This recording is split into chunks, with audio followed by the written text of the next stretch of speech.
Welcome. This is car number 5. I'm bringing you guys another NBA 2K16 offensive freelance tutorial. Today we're going to be talking about the Princeton low. So to activate it, left on the D-pad, R1, hit up on page 3 of the Princeton low. Make sure not to choose Princeton chin. Also, make sure you have the right personnel on the court. In this instance, we're using the T-Wolves. We got Levine in instead of Rubio because he's more athletic, so he can finish those back doors. You get some good dunks with him, and he's also a better three-point shooter. I put Muhammad at the 2 because he's a shooter. I moved Wiggins and Prince down one spot, and then I'm going to use Towns at the 5. So you got to take either Towns or KG out. KG can play the 5 just fine. Towns is a better post hook, and KG's got a better post fadeaway, so just know that. And Kevin Martin, pretty good bench player. He can actually start, I just don't like his shot. But make sure you have 4 perimeter players. So I was going to do the Kings, but Cousins is hurt, and I really couldn't show you guys online, so I did the Timberwolves. I figured this would be cool to show you guys. So as you guys see, it's 4-out offense, kind of similar to Princeton Shin. Actually, we got Towns posting up high there, which you don't see too often. But one thing I want to show you guys with this offense, look how good the spacing will always be. Look how interchangeable every player is, except for the 5. Like if I want to dribble over here, these guys will get out of the way. Look, all right, and then the big man is always going to go to the strong side, no matter what. So if we want to reverse the ball, all right. Towns will come over this side and post up. Anytime today, Towns. Alright. So the whole goal is to get the ball inside. Once that happens, you'll initiate some actions. This is one of the first actions you'll see. If you hold it even more, you'll see even more actions. You just got to be careful not to get a 5-second back to the basket. Alright, now if you want to, reposition them, repost, get it in there. Again, this is kind of the same action, but it's always there. You always have a cutter as soon as you get the ball in the post. And you always have players moving off the ball, usually. So let's reverse it, see if we can initiate some more actions here.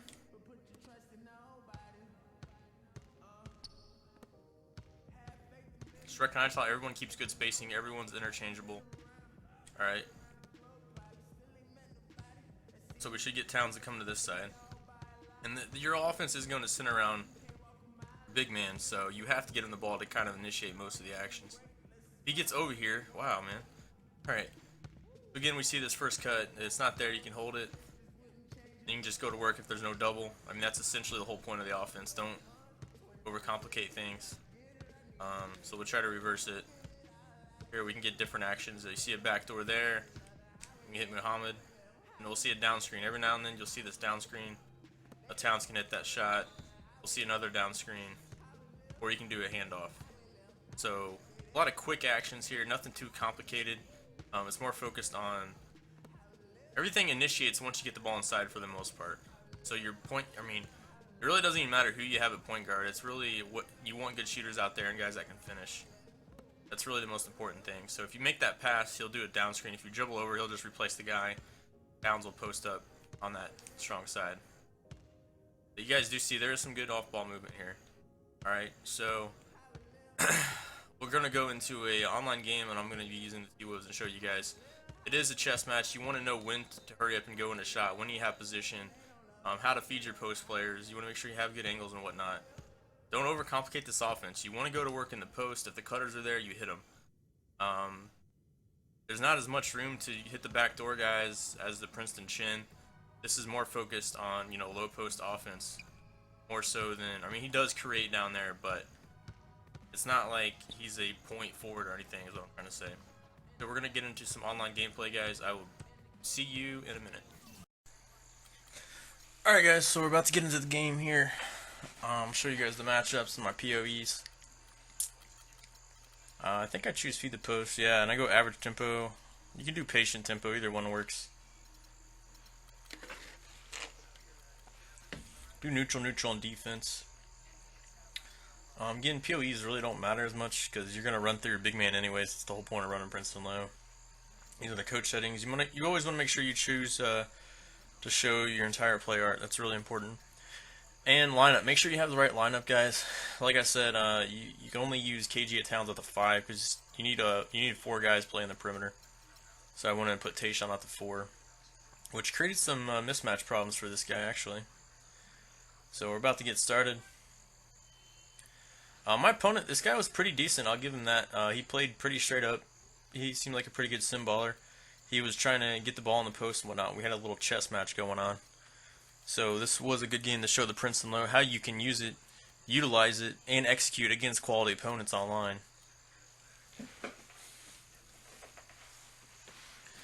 So show you my defensive settings again. You guys can take a look at that. I really wanted to focus on Carmelo, which I really took him out of the game. I did a good job of taking him out of the game. He was just, my guys rotated perfectly. You know, when Carmelo started driving, if they kept him to the outside and he wanted to force a shot, that's fine. But I wasn't gonna let Carmelo beat me. I also took out some of his shooters. So take a look at those settings, guys. You know, again, I can't stress this enough. This is very important. You always want to have a game plan going in defensively.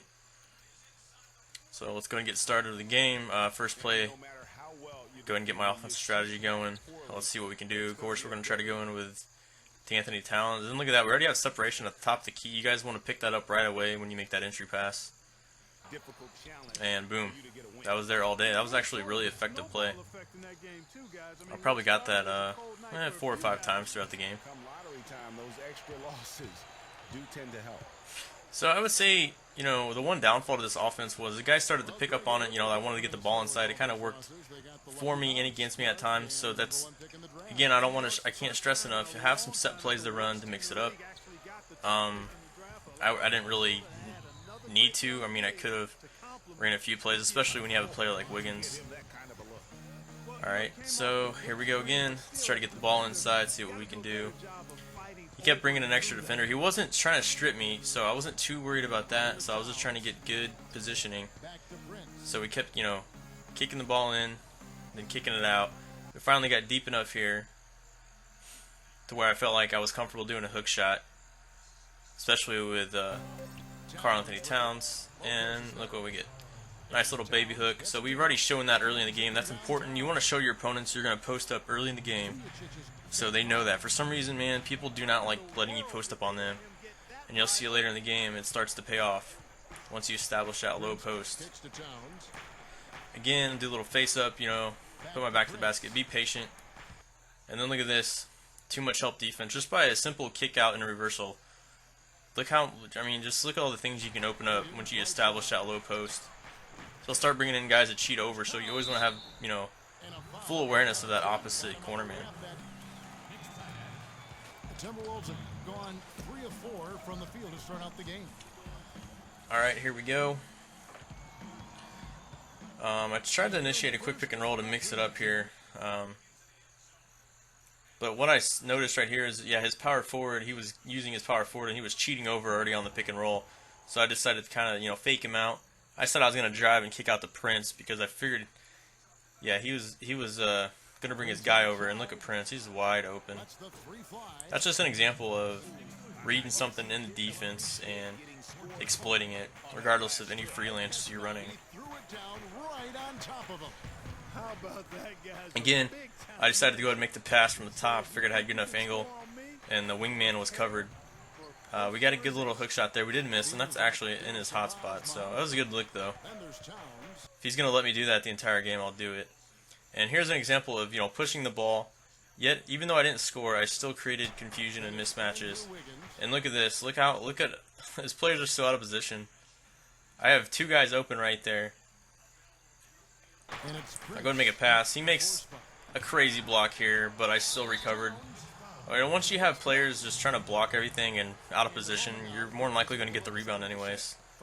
So always try to exploit that. Alright, bringing it up again. Trying to get the ball inside. I figured I'll go ahead and make the pass right now. See what he does. He wasn't bringing a double this time, but I figured I had Levine there on the cut. And I got him a few times. It was kind of a risky pass, but Karl Anthony Towns made a good pass. And he was not controlling his point guard at all, so it's kind of on him if he doesn't want to stop that, in my opinion. That's another example of why you should not saying this guy did it, but why you should never only play 100% on-ball defense. Because, you know, like, if you run Princeton against somebody that does that, you'll be able to exploit it. And here's an example of him just overplaying and trying to front my guy. You know, just make a little lob pass, or if you have the angle and you have the guy on your butt, you know, to the baseline, that should be an easy dunk, and which it was. Now I put KG into 5. Remember, his fadeaway is what makes him deadly. So let's move the ball around here and see if we can get KG posted up. Alright, we got him one-on-one. He doesn't respect it, so we'll do a little fadeaway, and that's money. KG's fadeaway is still absolutely money in this game. I don't know why. I mean, I don't really see him do it too much anymore, but hey, if he's going to make it, you know, you got to respect it. Bringing the ball down again. Let's look for that low post guy. See, he started bringing his 4 to help right away, and I knew triangle was going to be open, and then we had a swing, or skip pass, and then a nice little dish to the corner man. We missed a wide open 3, but it was a nice open look. So these are the halftime stats using Princeton. Getting really good looks, shooting 70%. I'd say it's really effective. I didn't get a chance to go too deep into the Princeton in this game, but you see a lot of the first options are there. And I was also going to work on my post guys, and that's what you want NBA offense to be ran as. You don't want, you know, to have to go through the offense 2 or 3 times, or you're going to go through the shot. You're going to be close to getting a shot clock violation, which I never felt like I was going to get a shot clock violation. So that's one good thing about this offense. If you have a good low post player, you can go to work right away. There I had one-on-one, and I thought I took another good shot. He missed it. Is what it is. I guess he was holding square. I don't know what he was doing there. So let's go ahead and bring it back. I'm not sure what he was doing there. Alright, so we got KG posting up. He's bringing some help. You know, we're going to play this little chess match. We're going to keep moving the ball until we get the positioning we want. Got the good fadeaway. He contested it, though. Good defense by him on that possession. If I was playing someone that was doing what I was doing, that's what I would do. I would try to force them to take fadeaways to the corner. And then look who's open again. This was open quite a bit. It was just a mismatch, really. And he never once, you know, tried to take control of his point guard to stop it. And that was another good entry pass. His guy's out of position. He wasn't gonna let me post up on him, and he was trying to front him. And it's a risk reward. Just make sure you guys utilize the triangle, the lob pass button, not the alley-oop, but just triangle. Also, something I don't know if I brought up, guys, but if you see, especially in Princeton, and again it happened right there again. He was overplaying him. But if you guys are in Princeton, use the hold the triangle to go back door. Don't forget that's in the game too. If you see your players being overplayed. So this gameplay is quickly coming to an end. As you can see, I got a nice comfortable lead. Then after this possession, he got a little frustrated and he quit. So yeah, it's pretty much gonna do it for the gameplay. I'll have a summary here afterwards.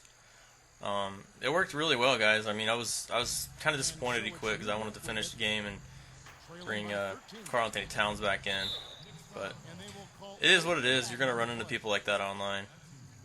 It is what it is. So I'll get back to you guys with a summary, pros and cons, the takeaways.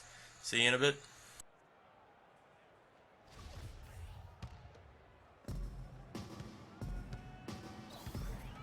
Yeah, he looked clumsy.